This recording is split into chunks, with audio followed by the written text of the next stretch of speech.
یہ ایک غیر احمدی وکیل کے 3 سوالات ہیں جو انہوں نے اپنے ایک دوست کو دیے کہ حضرت صاحب کو بھیجیں، وہ جواب دیں گے تو میں سنوں گا ٹی وی پہ۔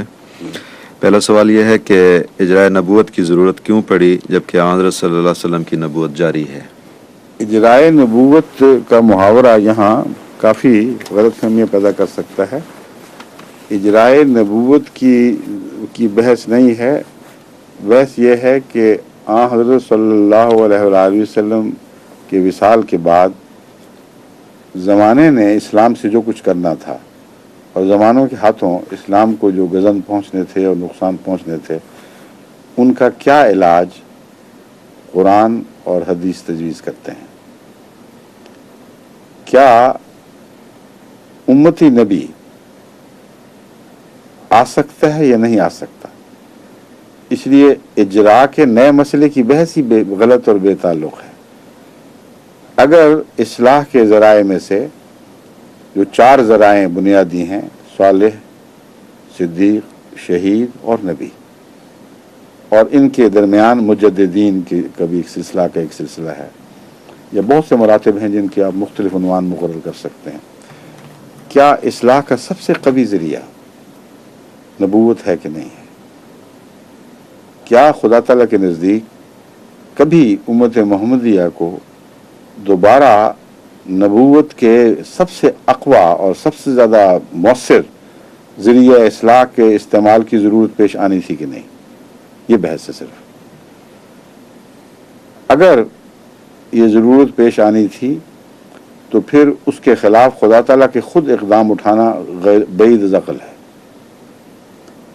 اگر ضرورت پیش آنی تھی تو اس ضرورت کے لیے خدا تعالیٰ نے ضرور کوئی گنجائش رکھی ہوگی، ورنہ یہ اللہ تعالیٰ کی عقل کل کے خلاف ہے کہ جانتا تھا کہ ضرورت حقہ پیش آئے گی کہ ایک بہت بڑے فتنے اور بہت بڑی تباہی، اخلاقی گراوٹ کے اصلاح کے لیے عام مجدد کی نہیں بلکہ ایک نبی اللہ کی ضرورت پیش آئے گی، اور اس علم کے باوجود اسے بند کر کے ختم کر دے۔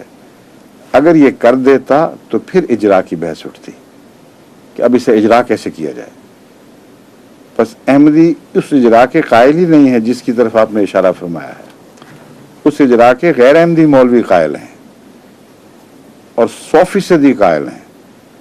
ان کے ہاں اجراء نبوت کا مسئلہ یہ شکل اختیار کر چکا ہے کہ خدا تعالیٰ نے یہ فیصلہ فرما دیا کہ حضرت صلی اللہ علیہ وآلہ وسلم کے بعد اب کسی قسم کا کوئی نبی بھی نیا نہیں بنایا جائے گا۔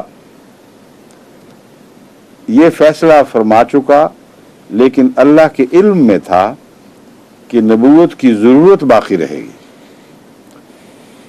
اب آپ صاحب علم ہیں، وکیل ہیں، دلائل کو سمجھتے ہیں، اب ذرا غور تو کر کے دیکھیے کہ یہ کیا مسئلہ اٹھ کھڑا ہوا ہے۔ اللہ کے علم میں تھا کہ ضرورت ہوگی، اور اس علم کے باوجود ضرورت کی راہ بند کر دی۔ پھر ترکیب سوچی، اب اجراء کا مسئلہ آتا ہے، اب کیسے جاری کریں، میں تو روک بیٹھا ہوں۔ تو خود سوچا کہ پھر ایک اور رستے سے اس طرف سے کیوں نہ آ جائیں تاکہ وہ بند اپنی جگہ قائم رہے، اور اوپر سے نالی نکال کے دوسری طرف پھر اس دریا کو جو خشک کر دیا گیا تھا پھر جاری کر دیا جائے۔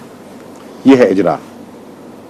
اور وہ انہوں نے اس طرح کی ترکیب سوچی کہ پرانے نبی کو کیوں نہ لے آؤں۔ اللہ تعالیٰ نے یہ سوچا، بند مکمل ہے۔ خاتم النبیین کا یہ معنی ہے کہ امتی نبی بھی نہیں آ سکتا، یہ ترجمہ ہے نا، پہلے ترجمہ کرتے ہیں اور یہ ان کا تصور ہے۔ بند مکمل ہو گیا۔ اب اللہ کو پتہ تھا آگے پھر پانی کی ضرورت پڑنی ہے، زمینوں کی سیلابی کی ضرورت پڑے گی۔ میں تو مکمل بند بعد بیٹھا ہوں، ایک ذرہ بھی اس میں سے باہر نہیں نکل سکتا، کیا کروں؟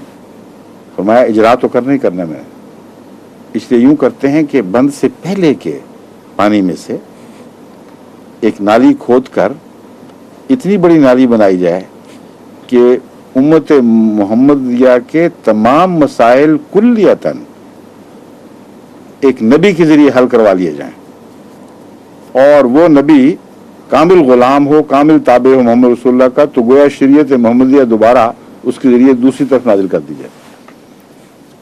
یہ ہے اجراء نبوت۔ آپ مجھ سے پوچھتے ہیں اجراء کے کیا، میں تو کہتا ہوں اجراء نبوت کا ان معنوں میں کوئی جواز نہیں ہے۔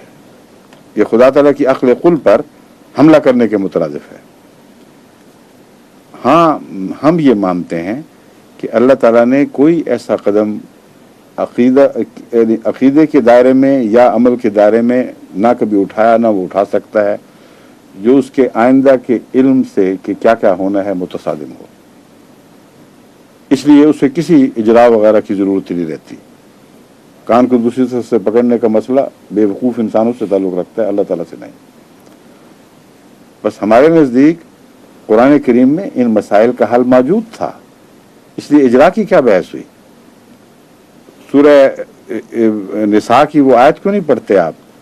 وَمَن يُطِعِ اللَّهَ وَالرَّسُولَ فَأُولَٰئِكَ مَعَ الَّذِينَ أَنْعَمَ اللَّهُ عَلَيْهِم مِّنَ النَّبِيِّينَ وَالصِّدِّيقِينَ وَالشُّهَدَاءِ وَالصَّالِحِينَ۔